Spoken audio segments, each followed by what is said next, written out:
Hello and welcome to another episode of Bite Size Agility.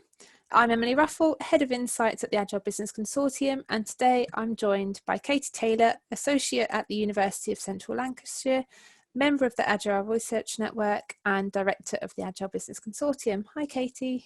Hi, good morning. So if we could start, Katie, with your own words, what is Agile culture and what makes it stand out against the traditional culture? Yeah, certainly. So culture generally is often described as the values and the beliefs and the behaviours that a group or an organisation or even a country actually holds and work to. And I think it was Charles Handy that summed it up really quite well by saying it's the way things get done around here. So these values, these beliefs, these behaviours within an organisation can be both visible and invisible. So the visible ones are the policies, the processes, the values that you see on posters stuck around the wall. The invisible ones are often the unwritten rules, the learnt behaviour, people saying, we have always done it this way around here. So when you start to look at an agile culture, then yeah, it still has values, there are beliefs and there are behaviours, but these are focused specifically on people. The policies, the process, the way things are done put people first. The emphasis is to create an environment that defines a shared process, that promotes flexibility and adaptability, and then allows individuals the freedom to deliver. So an agile culture, it really is about reacting differently in today's VUCA world. Recent examples around COVID-19, about Brexit are all examples of how the world really is in a continual state of movement. And successful organisations look to adapt and continuously improve rather than just change from one static state to another. And really, none of this is new to us. I believe it was Heraclitus, the Greek philosopher, that said that change is the only constant in life. Which is very true. Yeah. You are a key contributor to the research and work group focused on Agile Culture and Leadership. So can you explain the principles that came about and how they were formed? Yeah, certainly. So we put together a small working group of practitioners, and it was important for us really that they were from a range of different disciplines. And we started looking at basically both academic and industry research. And there were really many interesting findings and lots of evidence that people-focused organisations are more likely to survive. For example, the Project Management Institute Pulse of the Profession report found that highly agile organisations are twice as likely to have increased success over their counterparts with low agility. Another one was the MIT, the Massachusetts Institute of Technology. Their research suggests that firms grow 37% faster and generate 30% higher profits than non-agile companies. So a lot of interesting work going on out there in this area. So we then started to look at some of these successful companies, distilling what were the common themes, successes, challenges, and we identified the elements that we thought were key to ensuring that agile culture thrives. And in fact, we found that these elements are the very core of organisations that are adaptable, flexible, and successful. So we named these the 7 elements, the Agile Culture DNA. And like DNA, they are able to adapt and evolve to suit sort of specific context. So maybe if I could just sort of briefly go through and talk about those. So number one, we thought was always around agile leadership, and there's very much a close link between agile culture and agile leadership. with agile leaders often likened to the idea of servant leadership, this idea of less command and control, and where really the agile leader's role is to develop other leaders, not just people that are followers. So that was our first one. We then had this idea of well-being and fulfillment, recognizing people as more than just a resource that you allocate, because it's the happy, contented employees that build your relationships, that delight your customers, who end up influencing the bottom line and generating the profit. There's then the idea of purpose and results. Most of us don't just want to work for a company. We want to belong to a tribe and feel that what we're doing has purpose. And so we're looking for that organisation to give us that purpose and for them to be successful so that we can be part of that. It's very much part of our human DNA. Adaptability to change. Change, as I've said, is now the new norm, even more so than ever, I think, in the current environment.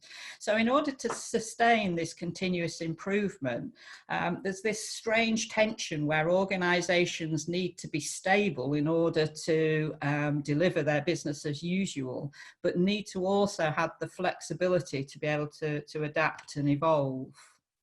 So number 5 is around trust and transparency as one of the ways of trying to get to this idea of flexibility and adaptability. It's about being open and honest, transparent in everything we do in our workings with people to help build a trust and commitment across all stakeholders. Yeah.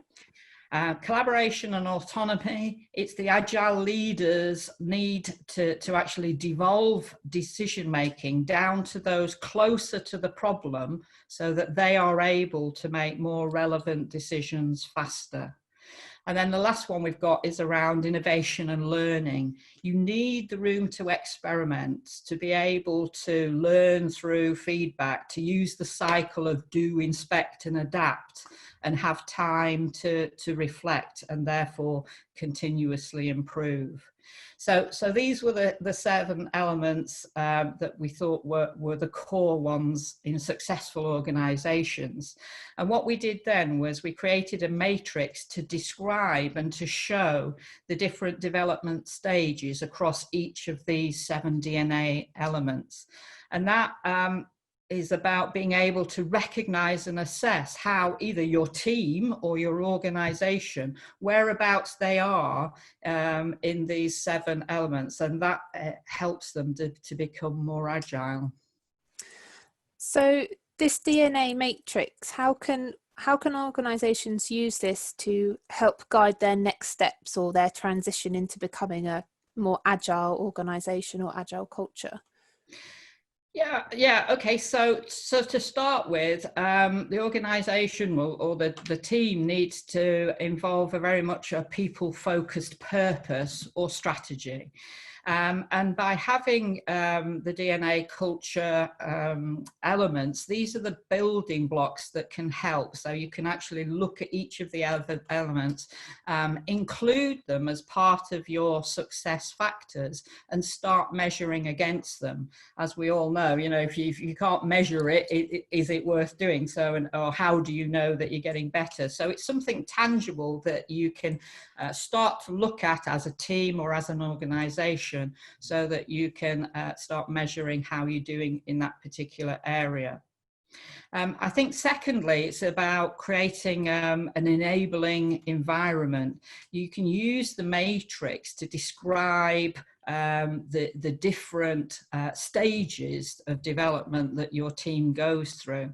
And there it's about, first of all, awareness of where you are.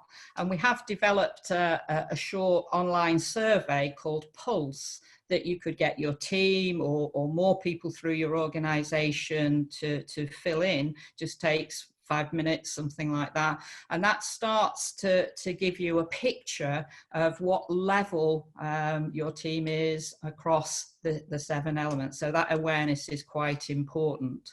Then it's about, so how ready are we to do something about this? So looking at the matrix, you can map the results from the pulse survey and give yourself a starting point. You may be particularly low in one of the elements, you may be slightly better at others, but it gives you an area to focus on. And then thirdly, it is about the action, isn't it? So, you choose some steps to take forward. And we've created some action templates based on common sort of coaching practices that would help your team or your organization to plan out what they would do next. And then thirdly, it's really about developing the agile leaders. As we've said, culture and leadership very much work side by side. So there are 9 principles of agile leadership that encapsulate the behaviors that you're looking for. And when we talk about leadership, it's not just, the top level. We are all leaders, and we are looking to develop leadership behaviors across the whole team, across the whole organization. So again, with having these principles, it's then quite useful to be able to map them against the current behaviors that you have in your organization.